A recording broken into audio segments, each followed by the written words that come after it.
Et yo, c'est Mike pour la vie de Mike, l'émission où je vous donne mon avis même si vous m'avez rien demandé. Aujourd'hui, on va parler de la saison de foot 2024-2025. Je vais vous dire ce que j'en ai pensé. Allez, c'est parti. Et yo, salut les gars. Donc on va commencer par revenir sur la saison de foot. Une fois n'est pas coutume, je sais que c'est pas mes vidéos qui font le plus de vues, mais c'est pas grave. J'avais envie de vous partager mon avis sur cette saison 2024-2025, avant la finale de la Ligue des Champions. On va revenir sur Marseille, sur Paris, sur le Barça, sur le Real, et sur la Ligue des Champions, sur la nouvelle formule. On va essayer de parler d'un peu de tout, un petit peu en bref. On va commencer par mon équipe Marseille. Allez, c'est parti. Tout d'abord, je tiens à dire que je suis marseillais, mais je suis pas anti-parisien, donc je vais parler de Paris, je vais essayer d'être le plus objectif possible. Et voilà, c'est mon équipe de cœur. J'ai une équipe de cœur dans chaque championnat, on va dire. Donc voilà, mais là, en France, c'est Marseille. Moi, je suis de la team années 90, etc. Donc voilà, je les suis depuis longtemps. Et en région parisienne, je suis le Red Star parce que je viens du 9-3. Donc voilà, c'est parti. Alors, on va se demander déjà si la saison de l'OM est réussie. Bon, on va tous être d'accord pour dire que oui, en termes de résultats. C'est-à-dire que l'objectif, c'était d'être dans les 3 premiers de la Ligue des Champions. On a passé 90% de la saison en 2e position. Donc oui, c'est mérité. Voilà. Déjà, ça, c'est bon, c'est factuel. Voilà, on est qualifié pour la Ligue des Champions. Deuxième question, c'est le Derby Bowl. Est-ce qu'on a vu le Derby Bowl? Est-ce qu'on a vu du jeu? Est-ce que voilà. Donc déjà, il faut remettre dans le contexte parce qu'il y a beaucoup de gens. Moi, je regarde un peu les émissions foot, RMC Sport, l'équipe, les machins, les trucs, les podcasts. Déjà, faut regarder de où on est parti. Marseille est parti de une saison où ils ont changé 3 ou 4 fois d'entraîneur. On a fini 8e. Une saison catastrophique en termes de résultats. Pas de qualification pour la Ligue des Champions, pour 0 Coupe d'Europe. Donc déjà, éliminé dans toutes les coupes. Il y a seul le parcours en Coupe de l'UEFA qui était plutôt satisfaisant. Sinon, le reste, c'était catastrophique dans le jeu. Les joueurs recrutés, il n'y en avait pas un, à part Aubameyang qui a fait une vraie saison. Bref, c'était catastrophique. On s'en est sorti, on a dû appeler, on a changé 3 fois d'entraîneur, il y a eu les crises avec les supporters. Bref, c'était vraiment pas une saison à oublier. Malgré cela, on a réussi, grâce à Benatia, grâce à Pablo Longoria, à faire venir un entraîneur comme De Zerbi.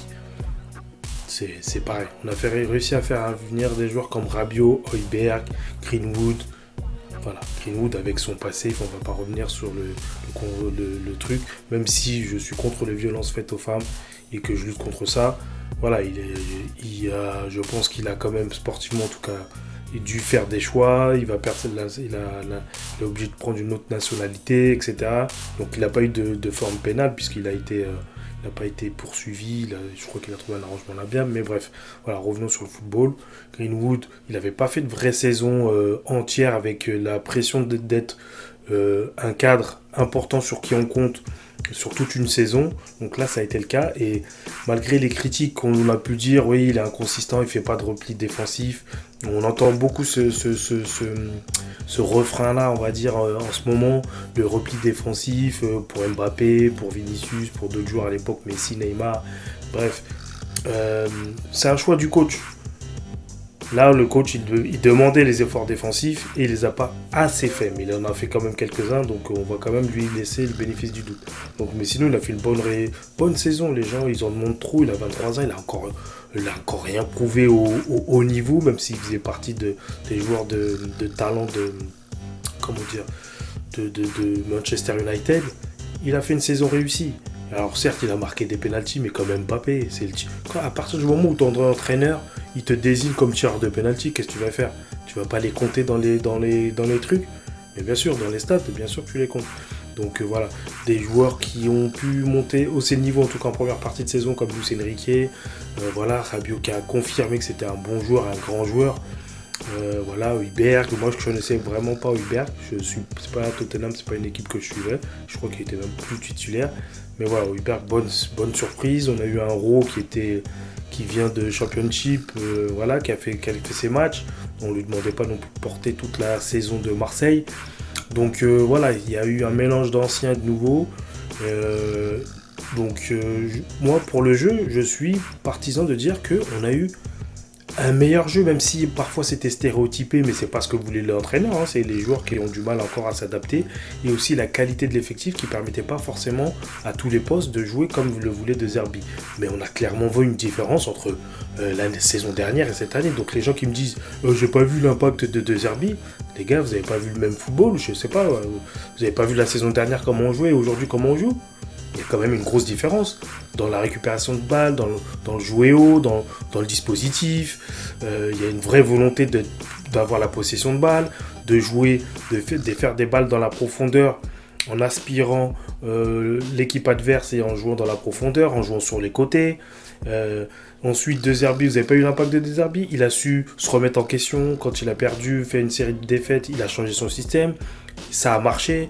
Il a su, après une autre série de défaites, rechanger de système. Ça a marché. Le gars, il sait, voilà, il n'est pas borné, il n'est pas têtu. Et ensuite, il faut lui laisser le temps. Il arrive dans un contexte marseillais qui est compliqué. On connaît voilà, les difficultés, même quand ça va bien, ça ne va pas à Marseille. Donc il a eu un contexte difficile avec des joueurs, comme je l'ai dit, pas un effectif aussi qualitatif qu'il aurait voulu, notamment en défense. On a vu tous les lacunes défensives. Donc voilà, il a dû s'habituer aussi, parce qu'en Angleterre, ça joue pas à bloc bas comme ça joue en France. En France, il joue que des blocs bas. Il a dû s'adapter à ça, parce que les adversaires contre Marseille, contre Paris, ça joue pas. Alors que quand il jouait à Brighton, forcément Brighton c'est pas une équipe qui fait peur, donc forcément les gens ils vont pas faire de bloc bas. Là Marseille c'est un effectif, etc. Il a montré aussi au début de saison par les victoires que fallait les craindre. Donc les Français, hein, qu'est-ce qu'on fait? Tous derrière les gars, tous derrière. Et puis c'est plus physique, enfin bref, temps d'adaptation. Comme Luis Enrique, j'y reviendrai après. Luis Enrique l'année dernière, on l'a critiqué. Aujourd'hui, cette année, c'est un génie. Laissez le temps à De Zerbi. Là, peut-être avec le mercato, on aura du renfort. Il pourra mettre en jeu son vrai jeu, qui est du 4-2-3-1, si je dis pas de bêtises. Donc on verra. Donc moi, saison réussie, Marseille, franchement, j'applaudis le travail de De Zerbi. Je suis content. Et là, ils viennent de confirmer qu'il reste. Et, pour moi, ça me semblait invraisemblable qu'il change de club de toute façon. Et voilà, maintenant on verra ce que va nous réserver le mercato. On a vu qu'il y avait quand même des petites erreurs de casting pendant le mercato d'hiver, mais aussi des réussites avec Gouiri. Donc on verra sur quoi il va s'appuyer pour la saison prochaine. En tout cas, pour moi, en tant que supporter marseillais, j'ai vécu une bonne saison, même si on avait des craintes. Voilà. Donc on va passer à PSG. Non, avant de passer à PSG, je vais revenir sur les attentes pour la saison prochaine. Donc, forcément, pour la saison prochaine, on veut une meilleure défense. Donc, moi, je ne vais pas faire le jeu de qui doit partir, qui doit rester. Je ne suis pas entraîneur de Marseille. Moi, en tant que supporter, on s'est pris trop de buts, je veux qu'on améliore la défense. L'attaque, on a trouvé, on va jouer. Ce que je veux aussi, c'est avoir une équipe, un effectif qui permet de jouer sur les 2 voire 3 tableaux. On l'a vu que les équipes qui ont joué la Coupe d'Europe l'année dernière, celles qui sont allées un petit peu loin ont eu un petit peu de difficultés. Regardez Lille, je parle même pas de Brest parce qu'ils n'ont pas les mêmes moyens que Marseille, donc c'est pas comparable.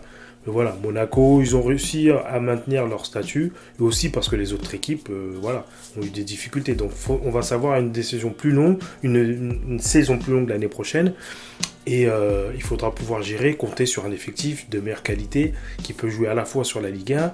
Parce que nous, le but, c'est de retourner fréquemment en Ligue des Champions. C'est pas juste une saison, parce qu'il y a De Zerbi, construire un effectif et une habitude pour qu'on soit tous les ans en Ligue des Champions. Donc, pour ça, il faut avoir un effectif qui permette à la fois de jouer la Ligue des Champions et le championnat, qui doit rester notre priorité pour revenir l'année prochaine. Et enfin, attirer de faire un effet, un cycle qui permettra de faire venir des meilleurs joueurs et puis de gagner en stabilité financière, etc. Passons à Paris. Donc Paris en championnat, saison, voilà, on va dire, on a l'habitude que Paris gagne le championnat. Donc ça, à la limite, c'est pas ça le plus surprenant de la saison. La saison, le plus surprenant, c'est qu'ils ont failli finir avec 100 défaites. C'est-à-dire qu'ils ont fait une saison où ils ont pratiquement été invincibles. Ça déjà, et la qualité de jeu affichée. C'est-à-dire que vraiment, il y avait une vraie domination sur la plupart des équipes. Et ça, on a vu qu'il y a eu un écart qui se creuse. La preuve, c'est qu'il y a eu 20 points entre le premier et le deuxième. Donc il y a vraiment un écart qui s'est creusé, en tout cas en termes de qualité de jeu. Parce que Luis Enrique, comme je le disais tout à l'heure, on l'a critiqué l'année dernière. Oui, sans Mbappé, il dit qu'il sera meilleur, etc. Comment il va faire, les joueurs ne marchent pas. Il a su insuffler quelque chose à cette équipe. Moi-même, je ne suis pas un fan de Luis Enrique. Je n'aimais pas Luis Enrique avec l'Espagne. Il a sa patte, certes. Possession de balle, récupération haute, etc. Mais le fait de jouer sans attaquant, etc., moi, ça me posait problème. Là, avec Dembélé qui a su se révéler, et j'ai toujours dit même à mon fils que si Dembélé commence à marquer des buts, ça peut devenir un des meilleurs joueurs du monde. Et bien là, voilà, c'est le cas. Il est dans la discussion, alors surtout en France, la discussion du Ballon d'Or, mais on en reviendra sur le Ballon d'Or.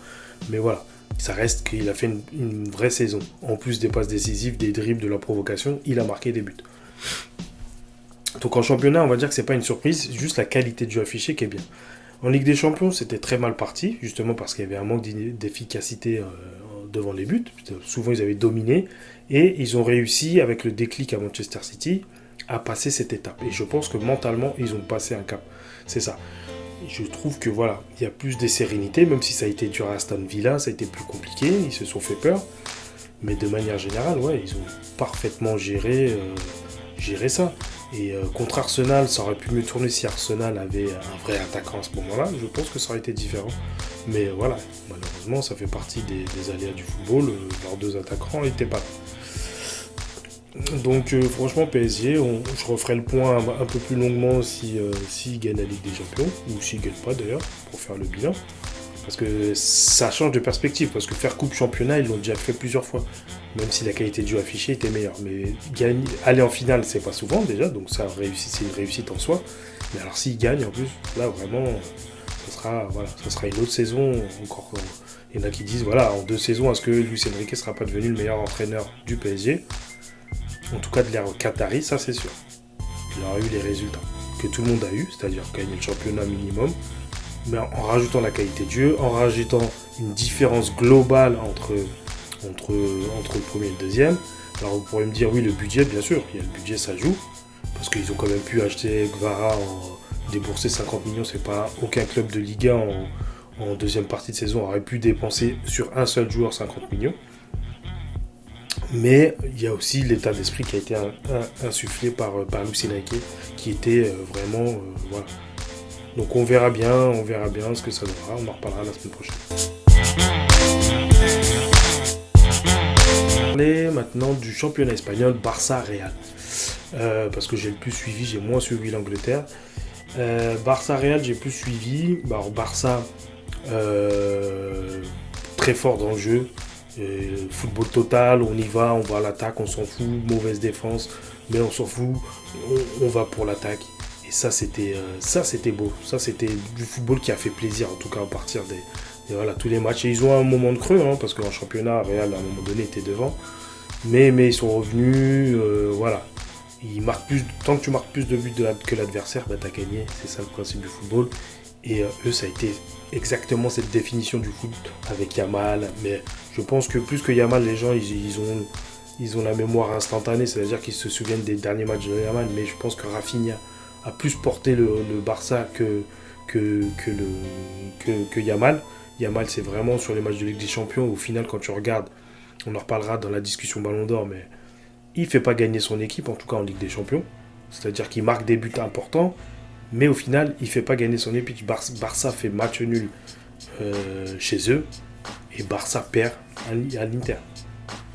Donc Rafinha non plus, tu me diras. Mais voilà, sur la saison, je pense que Rafinha était plus régulier. Et que Yamal, il s'est réveillé sur la deuxième partie de saison et dans les grands matchs. Alors c'est important, les grands joueurs, on les voit dans les grands matchs. Mais on en parlera pour le Ballon d'Or. Et le Real, donc Mbappé, à titre personnel, saison réussie. Ils finissent quand même deuxième de la Liga. Ils ont gagné 2 trophées, même si ce n'est pas des trophées majeurs.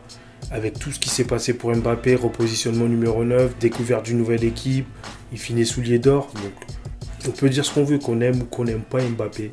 Il a fait une saison, voilà. Tout le monde disait, ouais, il a perdu sa vitesse, il a perdu ceci. Il n'a rien perdu, laissez-le. Il avait le temps de se mettre dans le bain, dans un autre truc.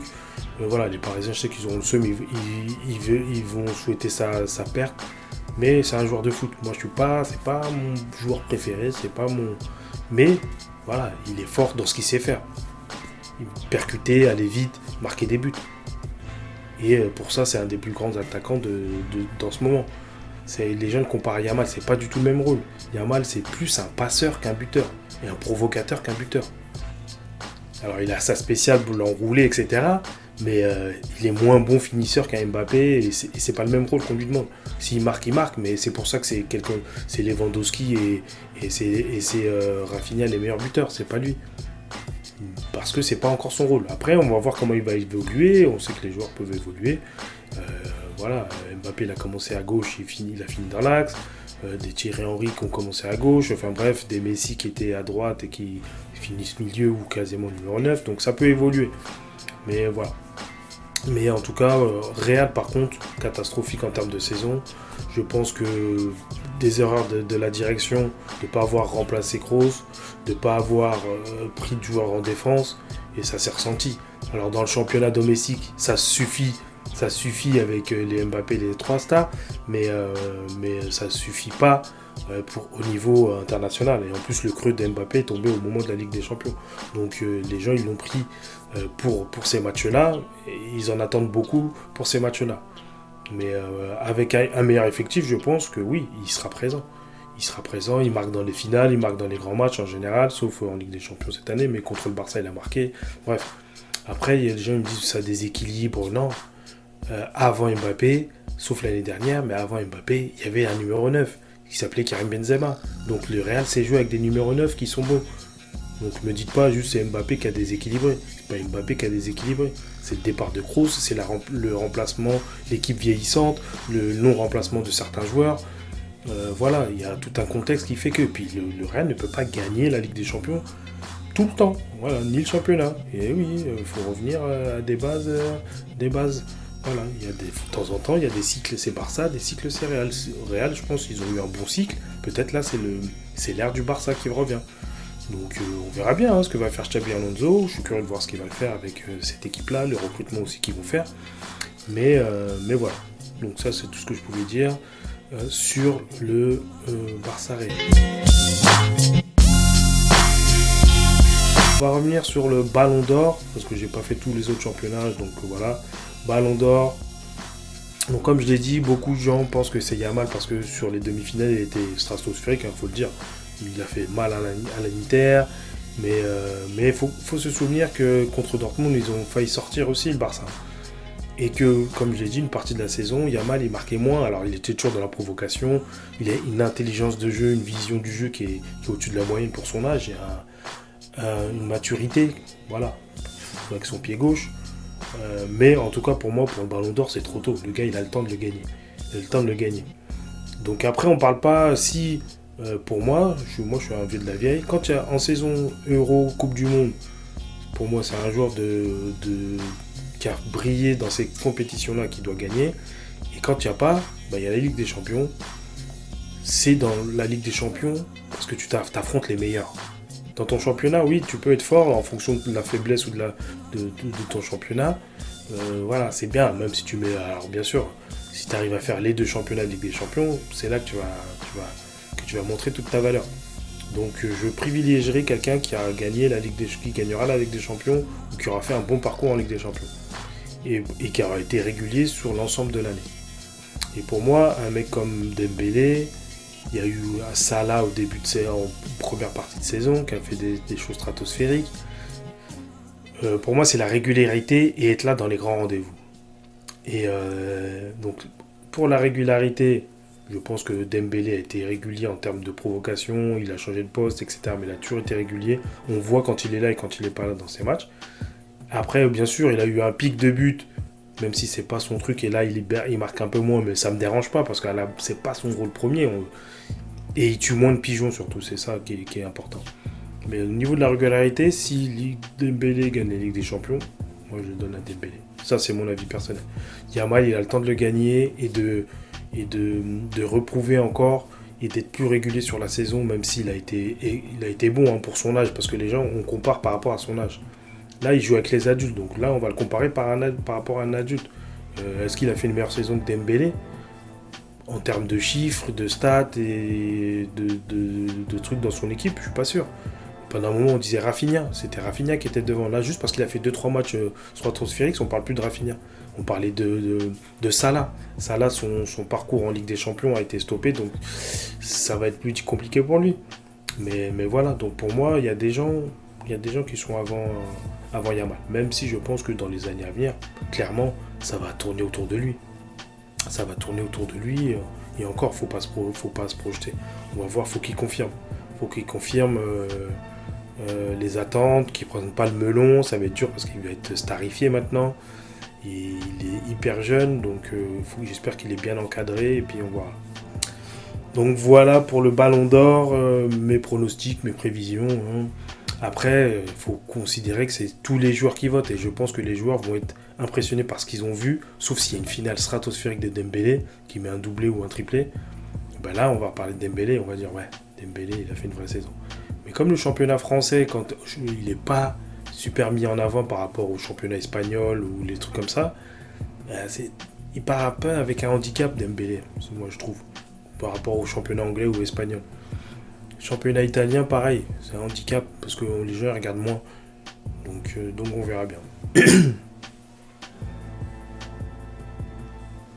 Donc voilà pour la saison prochaine. Pour Marseille, j'espère qu'ils vont faire un bon recrutement donc dans les postes stratégiques. Et puis j'espère qu'on va avoir une année d'Euro. Donc il y aura des gens qui voudront se montrer pour faire une année de Coupe du Monde. Qu'est-ce que je dis d'Euro ?